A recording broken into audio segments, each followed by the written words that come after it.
आज के लेक्चर में हम एक रिज़ल्ट प्रूव करेंगे और फिर उसकी मदद से एक एग्जांपल करेंगे। सबसे पहले रिज़ल्ट प्रूव करते हैं।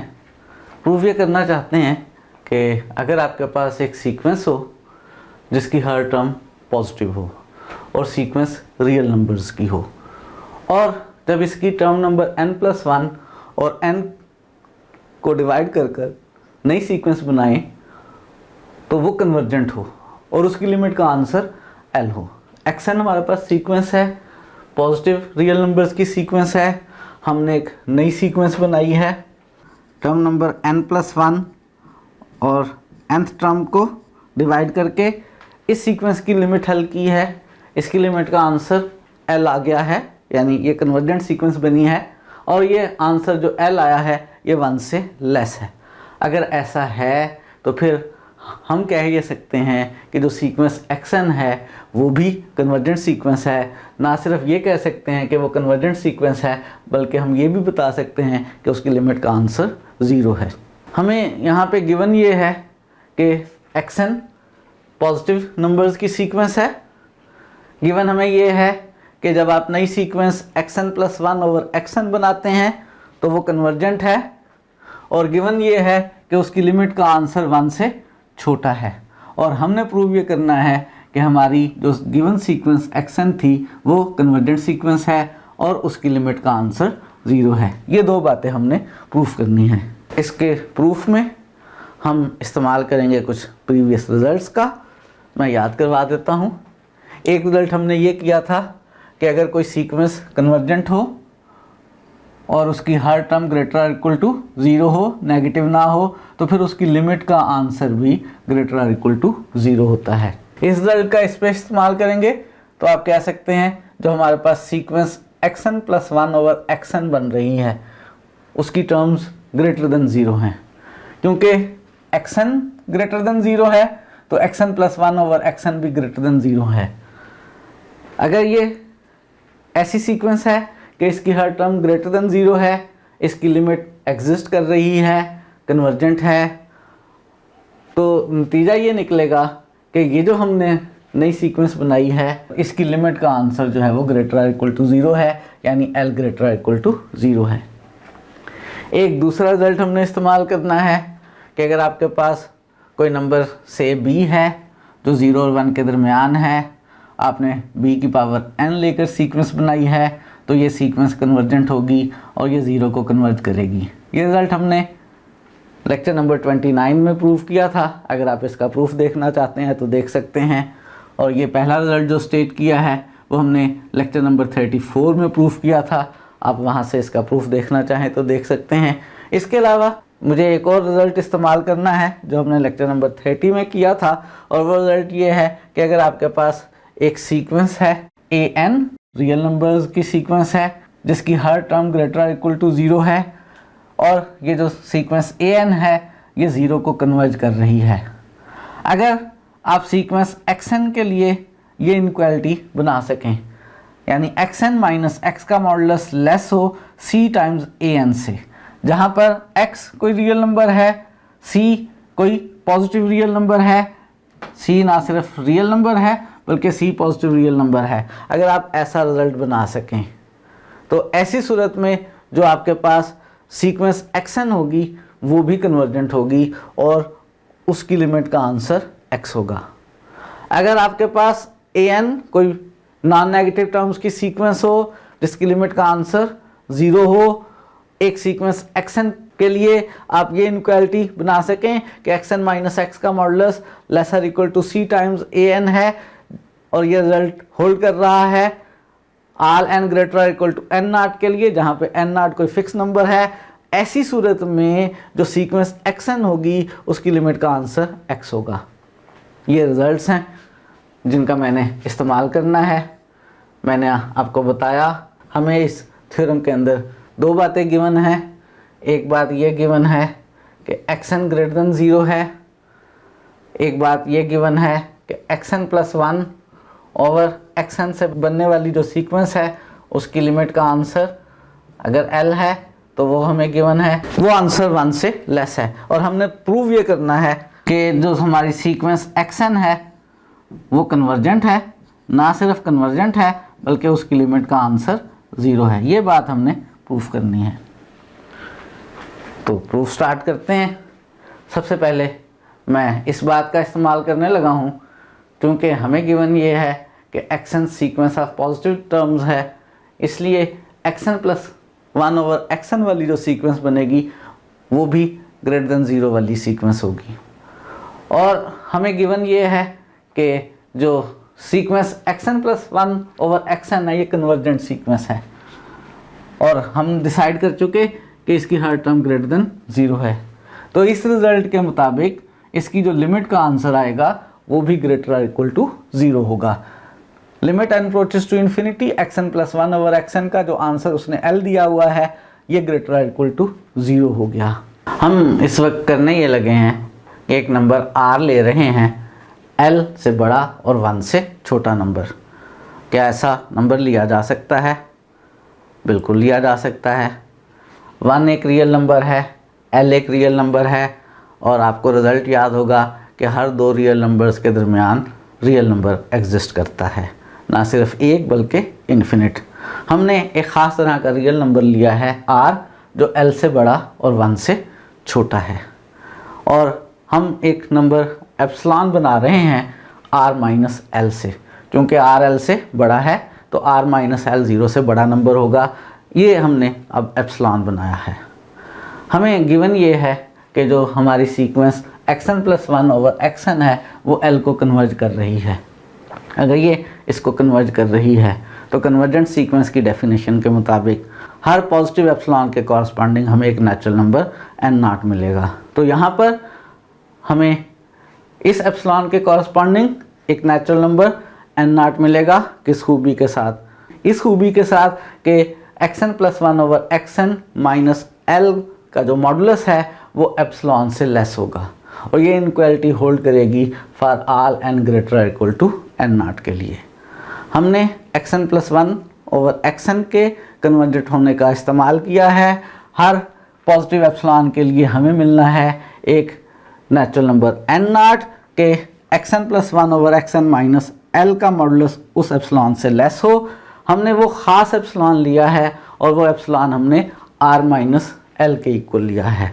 जहाँ पर r भी हमने एक ख़ास नंबर लिया है, r हमने एक ऐसा नंबर लिया है जो l से बड़ा और 1 से छोटा है। इसकी मदद से अब मैं इस तरह की इनक्वालिटी बनाने लगा हूँ। मॉडुलस की प्रॉपर्टी का इस्तेमाल कर लेते हैं। आपको याद होगा x modulus less than a है if and only if x minus a और a के दरमियान हो। इस प्रॉपर्टी का इस्तेमाल करें कि x modulus less than a if and only if x minus a और a के दरमियान है, तो xn plus 1/xn minus l जो है माइनस r माइनस l से ग्रेटर और r माइनस l से लेस होगा। इस इनक्वालिटी में से मैं इसका ये दूसरा पार्ट जो है वो यूज़ करने लगा हूँ। यहाँ से हम लिख सकते हैं कि xn plus 1/xn minus l less than r minus l है, और l को दोनों साइड्स पर कैंसिल कर सकते हैं या l through out the inequality add किया जा सकता है। तो यहाँ से हमारे पास रिज़ल्ट आ रहा है कि xn प्लस 1/xn r से लेस है, और ये रिज़ल्ट होल्ड कर रहा है for all n greater equal to n0 के लिए। इस xn को राइट साइड पर ले जाते हैं तो xn प्लस 1 r xn से लेस आ गया। मैं इस तरह की इनक्वालिटी बनाना चाहता हूँ। xn प्लस 1 जो है वो r xn से लेस है, और ये रिज़ल्ट होल्ड कर रहा है हर उस n के लिए जो n0 से ग्रेटर और इक्वल है। मैंने एक n लिया, उसके बाद इसमें उससे छोटा नंबर n-1 पुट किया, फिर उससे छोटा नंबर n-2 सब्स्टिट्यूट किया, फिर उससे छोटा सो ऑन सब्स्टिट्यूट करते हुए n0 प्लस 1 सब्स्टिट्यूट किया, और फिर उससे छोटा नंबर n0 सब्स्टिट्यूट किया। ये इनक्वालिटी हर n के लिए होल्ड कर रही है। कब तक? जब तक n n0 से ग्रेटर इक्वल हो। इस इनक्वालिटी को मैं n-1 के लिए इस्तेमाल करने लगा हूँ, n-2 के लिए इस्तेमाल करने लगा हूँ, n0 प्लस 1 के लिए इस्तेमाल करने लगा हूँ, और n0 के लिए इस्तेमाल करने लगा हूँ। तो क्या बनेगा? जब मैं n-1 के लिए इस्तेमाल करूंगा तो यहाँ xn आ जाएगा, यहाँ r xn-1 आ जाएगा। जब मैं n-2 के लिए यूज़ करूंगा, यहाँ n-2 लिखने से n-1 आ जाएगा, यहाँ n-2 लिखने से xn-2 आ जाएगा, और सो ऑन। इसी तरह से जब मैं n0+1 के लिए इस्तेमाल करूंगा तो यहाँ xn0+2 आ जाएगा, और यहाँ xn0+1 आ जाएगा। और जब मैं n0 के लिए इस्तेमाल करूंगा तो xn0+1 less than r xn0 आ जाएगा। ये मैंने रिज़ल्ट बनाया है। फ़र्ज़ करें n0 मेरे पास 5 है, ये रिज़ल्ट 5 और उससे बड़े हर नंबर के लिए होल्ड कर रहा है। मैंने किसी एक n से स्टार्ट किया जो 5 या उससे बड़ा है, फिर मैंने उससे छोटे n इसमें सब्स्टिट्यूट करता गया n0 तक। आखिरी दफ़ा सबसे छोटा नंबर जिसके लिए ये इनक्वालिटी होल्ड कर रही है वो n0 है। से मैंने n8 से स्टार्ट किया।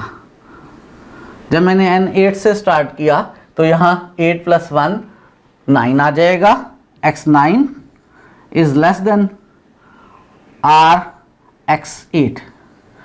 अब मैंने n को 7 के लिए इस्तेमाल किया तो लेफ़्ट साइड पे 7 + 1 x8 बन जाएगा, और ये लेस देन n7 लेने पर r x7 आ जाएगा। n को 6 यूज़ करें तो यहाँ पे x7 आ जाएगा, लेस देन r x6 हो जाएगा। और n को सबसे छोटा नंबर जिसके लिए ये इनक्वालिटी होल्ड कर रही है वो n0 यानी 5 के लिए यूज़ करें तो मेरे पास लेफ़्ट साइड पे x6 less than r x5 आ जाएगा। अब अगर मैं यहाँ x8 से बड़ा नंबर r x7 लिख दूँ, उससे बड़ा नंबर r x6 लिख दूँ, उससे बड़ा नंबर r x5 लिख दूँ, तो मेरे पास रिज़ल्ट बन जाएगा कि x9 लेस हो गया। जब मैं ये नंबर सारे लिखूँगा इनकी जगह तो r⁴ आ जाएगी और x5 आ जाएगा। ये जो r⁴ आई है मैंने 8 से शुरू करके 5 तक यूज़ किया है। दूसरे अल्फाज में मैंने n से शुरू करके n0 तक यूज़ किया है, और ये जो पावर आई है r की वो n - n0 + 1 आई है। n कितना मैंने जहाँ से स्टार्ट किया 8, n0 5, 8 - 5 + 1 4। तो ये जो मेरे पास इनक्वालिटीज़ बनी हैं, अगर मैं इन इनक्वालिटीज़ का इस्तेमाल करूं r xn में xn की जगह उससे बड़ा नंबर r xn-1 लिख दूं, फिर xn-1 की जगह उससे बड़ा नंबर r xn-2 लिख दूं और उन सब को आपस में मल्टीप्लाई करूं, तो मेरे पास क्या रिज़ल्ट बन जाएगा कि xn+1 लेस हो जाएगा r⁴n - n0 + 1 और xn0। मैंने मिसाल देकर यहाँ पे आपको समझाया है, दोबारा समझा देता हूँ कि xn की जगह उससे बड़ा नंबर r xn-1 लिखूँ तो r² हो जाएगा, xn-1 आ जाएगा।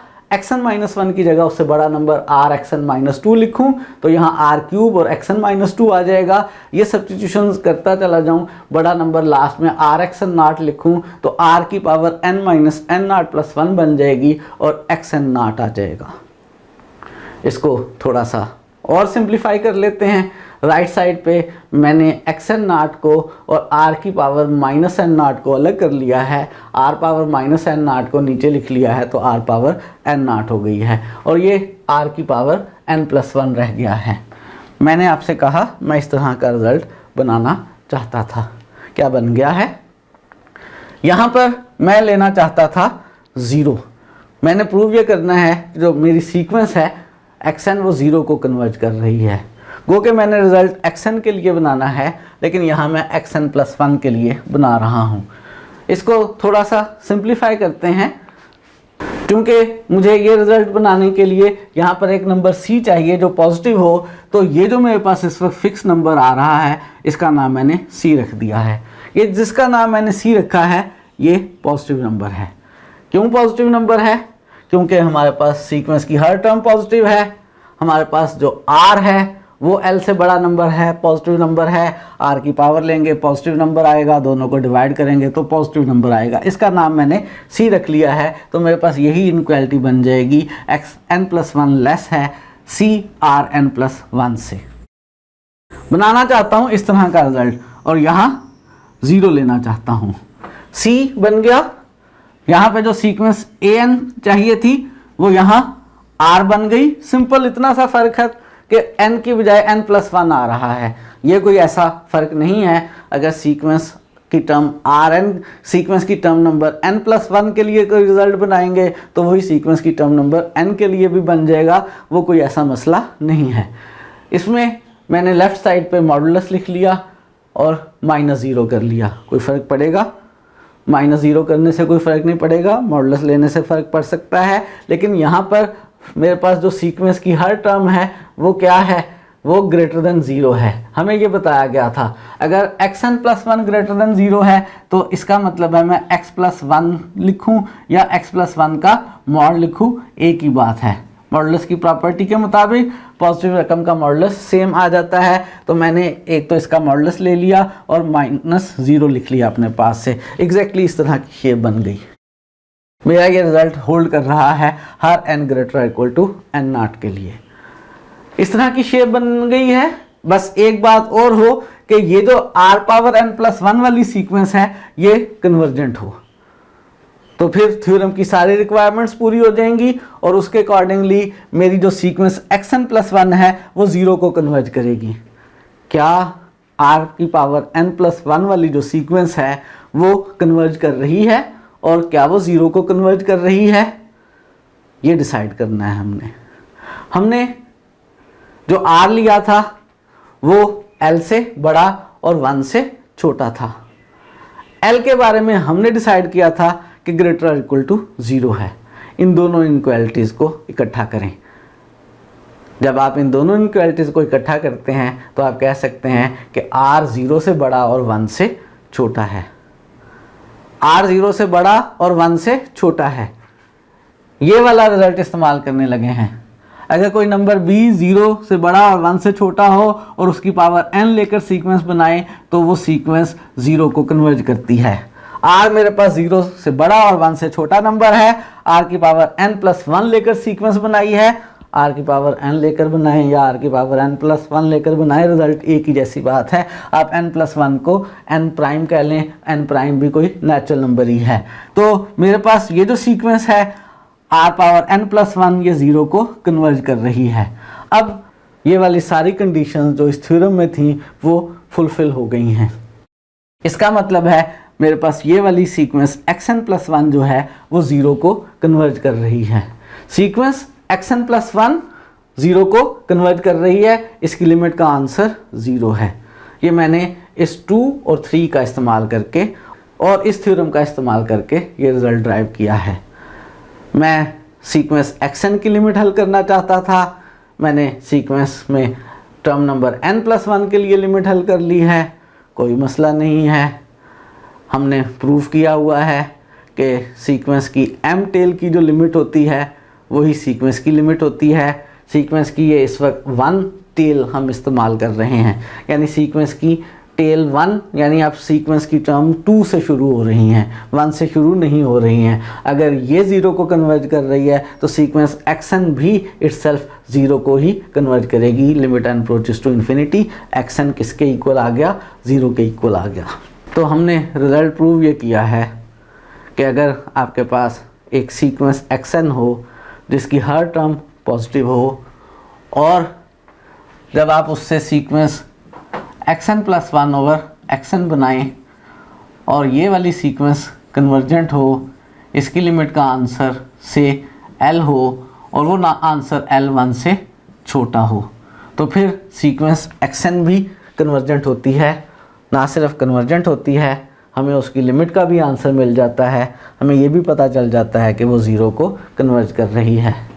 बहुत इंपॉर्टेंट रिज़ल्ट है। बहुत सारी सीक्वेंसेस ऐसी जिनकी हम लिमिट डायरेक्ट नहीं हल कर पाते, तो हम इस रिज़ल्ट का इस्तेमाल करके हल कर लिया करते हैं।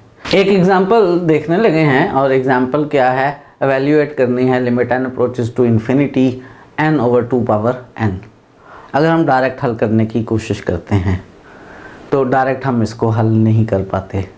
अगर मैं n/2n को दो सीक्वेंसेस का प्रोडक्ट अज्यूम कर लूँ, यानी n और 1/2n का, तो ऐसी सूरत में ये जो सीक्वेंस है 1/2 पावर n, इसकी लिमिट तो हमें पता है n अप्रोचेस टू इन्फिनिटी के केस में 0 है। हमें मालूम है जब भी b पावर n हो, b 0 और 1 के दरमियान हो तो उसकी लिमिट का आंसर 0 होता है। और ये जो सीक्वेंस है n, इसकी लिमिट अगर हम हल करें तो क्या आंसर आएगा, हमें मालूम है ये डाइवर्जेंट है। एक बात हमें याद है जिसका हम इस्तेमाल कर सकते हैं कि अगर दो सीक्वेंसेस की लिमिट का प्रोडक्ट हो और दोनों कन्वर्जेंट हों तो फिर प्रोडक्ट वाली सीक्वेंस भी कन्वर्जेंट होती है और दोनों की लिमिट्स के आंसर को मल्टीप्लाई कर लेते हैं। लेकिन ऐसी दो सीक्वेंसेस का प्रोडक्ट हो जिनमें से एक कन्वर्जेंट और एक डाइवर्जेंट हो तो फिर प्रोडक्ट वाली सीक्वेंस की लिमिट कैसे हल करते हैं, हमारे पास कोई डायरेक्ट रिजल्ट नहीं है। हम ये भी नहीं कह सकते कि वो सीक्वेंस कन्वर्जेंट होगी और ये भी नहीं कह सकते कि वो सीक्वेंस डाइवर्जेंट होगी। प्रोडक्ट वाली सीक्वेंस ऐसी सूरत में कन्वर्जेंट भी हो सकती है और डाइवर्जेंट भी हो सकती है, यानी मेरे से इस सीक्वेंस की लिमिट हल नहीं हो रही है। अभी जो हमने थ्योरम किया है उसका इस्तेमाल कर लेते हैं। थ्योरम ये था कि अगर किसी सीक्वेंस की हर टर्म पॉजिटिव हो और आप xn + 1 ओवर xn वाली सीक्वेंस बनाकर उसकी लिमिट हल करें और उसकी लिमिट का आंसर 0 और 1 के दरमियान कोई नंबर आ जाए तो फिर गिवन सीक्वेंस भी कन्वर्जेंट होती है और वो 0 को कन्वर्ज करती है। ये जो सीक्वेंस है जिसकी हमने लिमिट हल करनी है इसको मैंने xn लेट कर लिया। अब मैं बनाने लगा हूँ xn + 1 क्योंकि मैं इस थ्योरम का इस्तेमाल करना चाहता हूँ। xn + 1 कैसे बनेगी, टर्म नंबर xn + 1 बनाने के लिए इसमें n को n + 1 से रिप्लेस कर लिया। अब मैंने xn + 1 को xn से डिवाइड करके नई बनने वाली सीक्वेंस की लिमिट हल करनी है। उसके लिए मैं इस xn + 1 को थोड़ा सा सिंप्लीफाई कर रहा हूँ। n + 1 एज इट इज़ और 2 पावर n + 1 को मैंने 2 पावर 1 और 2 पावर n लिख लिया। अब मैं xn + 1 को xn से डिवाइड कर लेता हूँ। न्यूमरेटर में मैंने xn + 1 लिख ली है, n + 1 ओवर 2 और 2 पावर n, और डिनोमिनेटर में मैंने xn लिख ली है। इसको थोड़ा सा सिंप्लीफाई कर लेते हैं। क्या सिंप्लीफिकेशन कर लेते हैं कि जो डिनोमिनेटर वाली n ओवर 2n है इसको 2n ओवर n लिख लिया। इसको और सिंप्लीफाई कर लेते हैं, 2 पावर n कैंसिल हो गया, मेरे पास सिंप्लीफाई होके n + 1 ओवर 2n सीक्वेंस आ गई। इसकी लिमिट हल करने की कोशिश करते हैं, हो सकता है ये लिमिट हल हो जाए। तो हम लिमिट हल कर रहे हैं xn + 1 ओवर xn की, जो कि limit n approaches to infinity n + 1 over 2n है। और आपको याद होगा कि 1 ओवर n की लिमिट हमें मालूम होती है। फिलहाल इसको 1 ओवर n बनाने के लिए न्यूमरेटर में से n कॉमन ले लिया। n कॉमन लेने से n के साथ कैंसिल हो गया, ऊपर 1 + 1 ओवर n आ गया। अब हमने ये लिमिट सॉल्व करनी है। सम में, प्रोडक्ट में लिमिट अलग अलग कर सकते हैं। कांस्टेंट हो तो कांस्टेंट को बाहर ले सकते हैं। 1 ओवर n की लिमिट 0 है, ये हमें मालूम है। 1 की लिमिट हमें मालूम है, 1 रहेगी। प्रोडक्ट को बाहर ले सकते हैं। सम की लिमिट क्योंकि दोनों की एग्जिस्ट कर रही है अलग अलग कर सकते हैं। 1 की लिमिट का आंसर 1 आ जाएगा, 1 ओवर n की लिमिट का आंसर 0 आ जाएगा हमारे पास। तो मेरे पास 1/2 इंटू 1 + 0 यानी आंसर मेरे पास 1/2 आ गया। xn + 1 ओवर xn की लिमिट का आंसर 1/2 आ गया। इस थ्योरम की सारी कंडीशन सेटिस्फाई हो रही हैं। मेरे पास ये जो sequence n over 2 power n है, ये सीक्वेंस ऐसी है कि इसकी हर टर्म ग्रेटर देन 0 है। पहली कंडीशन थ्योरम की सेटिस्फाई हो रही है। इसकी लिमिट मैंने xn + 1 ओवर xn हल की, आंसर 1/2 आया। ये जो आंसर 1/2 आया है ये 0 और 1 के दरमियान है। दूसरी कंडीशन भी सेटिस्फाई हो रही है। तो थ्योरम के मुताबिक xn की जो limit n approaches to infinity है उसका आंसर 0 होगा। और xn बेसिकली हमारे पास क्या है, n ओवर 2n, यानी limit n approaches to infinity n over 2n का आंसर कितना आ गया, 0 आ गया। तो हमने लिमिट सॉल्व कर ली है इस sequence n over 2 power n की। हमारे से ये लिमिट डायरेक्ट सॉल्व नहीं हो रही थी, हमने इस थ्योरम का इस्तेमाल करके लिमिट सॉल्व कर ली है। आपके लिए एक छोटा सा होमवर्क है, आपने एवेल्यूएट करनी है limit n approaches to infinity 2^3n/3^2n। Direct solve करें तो हमसे नहीं सॉल्व होती है। आप इस थ्योरम का इस्तेमाल करके हल करने की कोशिश करेंगे। उम्मीद है कि आंसर आ जाएगा। जहन में एक क्वेश्चन पैदा होता है और वो ये कि अगर इस क्वेश्चन को सॉल्व करते हुए लिमिट xn + 1/xn की मिल जाए, लेकिन जो आंसर आए वो 1 या 1 से बड़ा आए, तो फिर क्या होगा। ये आपके लिए होमवर्क है।